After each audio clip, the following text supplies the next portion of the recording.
안녕하세요. 자주자주TV 미국 탐구생활 5번째. 오늘은 요즘 최고의 이슈 아프가니스탄 얘기를 해볼까 합니다. 보도는 엄청나게 쏟아지는데 아프가니스탄 현대사를 잘 모르니까 이해 안 되는 부분들이 많잖아요. 그래서 3편에 걸쳐 아프가니스탄 역사를 한번 살펴볼까 합니다. 아프가니스탄의 고난의 역사, 여기에 미국은 어떤 책임이 있는지 보시죠. 아프간인의 땅이라는 뜻의 아프가니스탄, 남쪽으로 파키스탄, 동쪽으로 중국, 북쪽으로는 타지키스탄, 우즈베키스탄, 투르크메니스탄 등 옛 소련 국가, 서쪽으로 이란과 국경을 접하고 있습니다. 유럽과 아시아를 잇는 길목이다 보니 예로부터 동서문물의 교차점, 정치, 통상, 군사의 요충지였죠. 아프가니스탄에는 5만 년 전부터 인류가 살았는데요. 기원전 4세기에는 그리스 제국의 지배를, 기원 후 3세기 동안은 쿠션 제국의 지배를, 4세기부터는 페르시아 제국의 전신, 사상 왕조의 지배를, 7세기 중반에는 이슬람권의 지배를, 13세기 초에는 몽골 제국의 지배를 받았습니다. 16세기 초에는 인도 무굴 제국과 페르시아 제국 사파비드 왕조의 충돌로 나라가 쪼개지게 됐고요. 이렇게 무수한 외침과 전쟁을 겪으면서 아프가니스탄 땅은 수시로 축소, 변경되었고 종족도 복잡하고 다양하게 얽히게 되었습니다. 그러다가 드디어 18세기 초, 오늘날 아프가니스탄의 골격을 형성한 시조가 등장합니다. 아흐마드 샤 듀라니를 왕으로 하는 듀라니 제국입니다. 땅도 아프가니스탄 영토를 넘어 엄청 확장했고요. 하지만 시련은 계속되었습니다. 19세기 중반 영국이 인도에 이어 아프가니스탄까지 식민지로 만들겠다고 2차례나 침공해왔거든요. 그렇게 아프가니스탄은 영국의 영향권에 들었지만 제1차 세계대전 때 영국과 전쟁을 벌여 잃었던 영토를 회복합니다. 또 영국의 간섭을 배제하는 라발핀디 조약을 체결하죠. 그날이 1919년 8월 19일, 바로 아프가니스탄의 독립기념일입니다. 시간이 흘러 1973년 아프가니스탄 총리였던 다우드가 쿠데타로 집권하며 입헌군주제를 폐지하고 대통령이 됩니다. 원래 그는 총리 시절 경제 개발은 물론이고 여성의 인권 신장에도 상당한 성과를 거두고 소련의 지원을 받아 군대의 현대화도 추진했던 인물입니다. 당시 미국의 중앙아시아 패권 확장을 막으려던 소련을 이용한 거죠. 그런데 이분 소련의 전폭적인 군사 지원을 받으면서 또 다른 한편으로는 친미 국가인 이란 팔레비 왕, 파키스탄 부토 대통령과도 긴밀한 관계를 유지했습니다. 양다리 걸친 거죠. 국익을 위해서였든 권력 유지를 위해서였든 결과적으로 그의 양다리 정책은 친미, 친소 양쪽 세력으로부터 배척을 받게 됩니다. 그들은 다우드에 맞서 각각 세력을 확장하는데요. 친미 우익 계열 군벌은 파키스탄의 도움을 받으며 무력을 키우고 인민민주당 좌파 진영도 반다우드 연대를 결성하게 됩니다. 이런 흐름에 다우드는 과거의 동지였던 사회주의 지도자를 살해하는 등 더 위협이 되는 좌파 세력 견제에 나섰습니다. 하지만 결국 인민민주당 쿠데타로 1978년 4월 제거되었습니다. 인민민주당이 정권을 잡은 아프가니스탄 민주공화국. 급진적인 사회주의자 타라키가 대통령 겸 수상에 오릅니다. 이 정부는 토지개혁은 물론 종교와 사회의식 전반에 사회주의적 개혁을 단행했습니다. 종교의 자유를 선포하며 강제적인 사원 참배를 엄금하고 양성평등제를 실시해 여성에게도 참정권을 주었습니다. 또 남성의 턱수염, 여성의 부르카 착용도 금지했어요. 와, 완전 파격이죠.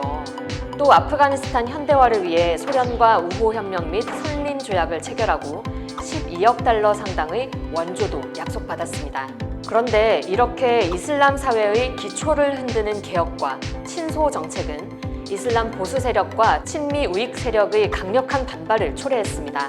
바로 이런 불만을 미국이 캐치한 거죠. 미국은 사회주의 정부를 붕괴시키고 소련의 확장을 차단하고 싶었으니까요. 그래서 미국 CIA는 이슬람 보수주의자들과 우익 군벌이 반정부 무장 세력을 조직하는 걸 적극 지원했습니다. 바로 그 세력이 성전 용사라는 뜻의 무자헤딘입니다. 그리고 이 무자헤딘은 이후 탈레반의 뿌리가 되죠. 자, 다시 정리하자면 미국이 친소련적인 아프간 정부를 무력화하기 위해 반군 세력을 지원하고 내전을 유발했다는 겁니다. 이런 상황에서 타라키 대통령도 가만히 있을 순 없죠. 소련에 파병을 요청합니다. 무자헤딘의 무차별적인 파괴와 학살을 막고 사회개혁을 지속하기에는 정부의 힘만으로는 역부족이었으니까요.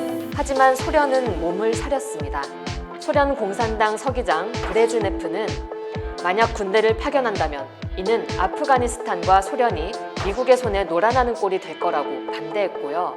소련의 수상 코시킨도 소련군을 파병한다면 이는 치명적인 실수가 될 거라며 반대 의사를 분명히 했습니다. 그럼 미국은 소련의 파병에 어떤 입장이었을까요? 당연히 반대하지 않았을까? 땡! 미국은 소련군을 끌어들이기 위해 영국, 파키스탄 첩보기관과 손을 잡고 무자헤딘의 자금과 무기를 공급했습니다. 무자헤딘이 강해질수록 소련의 파병 명분도 커질 테니까요.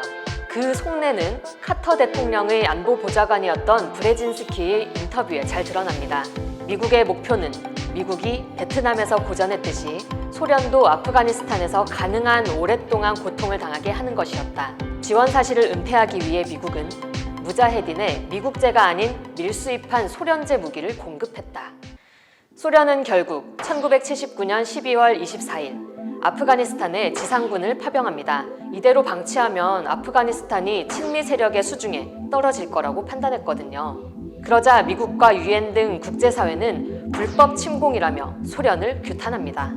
그러면서 뒤로는 웃고 있었죠. 브레진스키는 소련 파병 직후 카터에게 우리의 비밀 공작은 탁월한 발상이었다. 드디어 소련이 아프가니스탄이라는 덫에 걸렸다. 우리가 베트남에서 당한 것을 경험하게 할 절호의 기회가 왔다라는 보고서를 제출했죠. 아무튼 이제 무자헤딘의 무차별 테러와 미국의 지원은 더 격화됩니다. 소련의 불법 침공이라는 명분이 생겼잖아요. 미국은 최소 30억 달러 이상을 투입하고 아편 밀매까지 도우며 무자헤딘을 키웠습니다. 무려 43개국에 걸친 무자헤딘 병력 모집에도 관여했고요. 그 결과 무자헤딘은 외국인을 포함해 무려 10만 명 규모로 성장했습니다.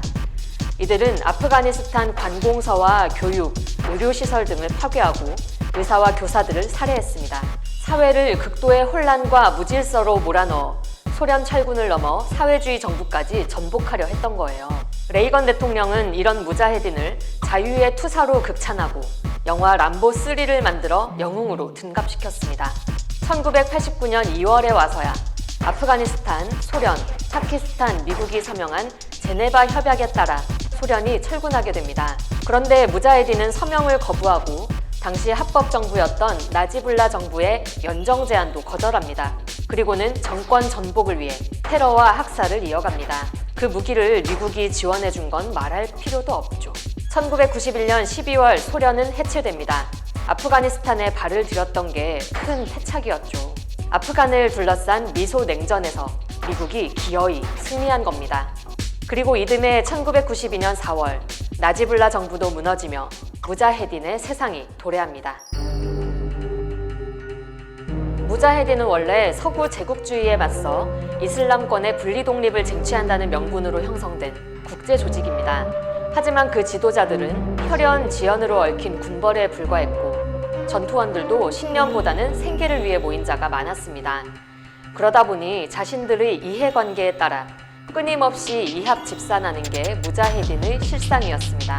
그런 무자헤딘이 장악한 아프가니스탄, 무법천지나 다를 바 없었습니다.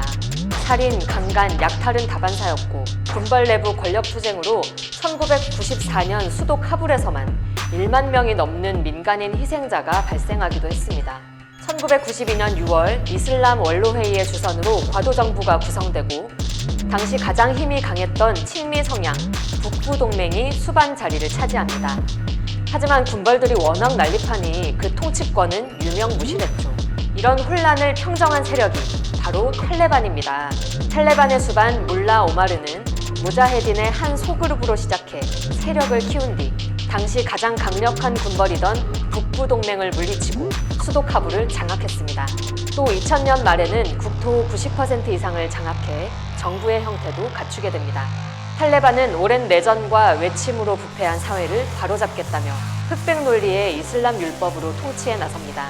샤리아 법을 어긴 자는 공공장소에서 돌로 쳐서 죽이거나 사지를 절단하는 등 공포적으로 사회를 통제했습니다.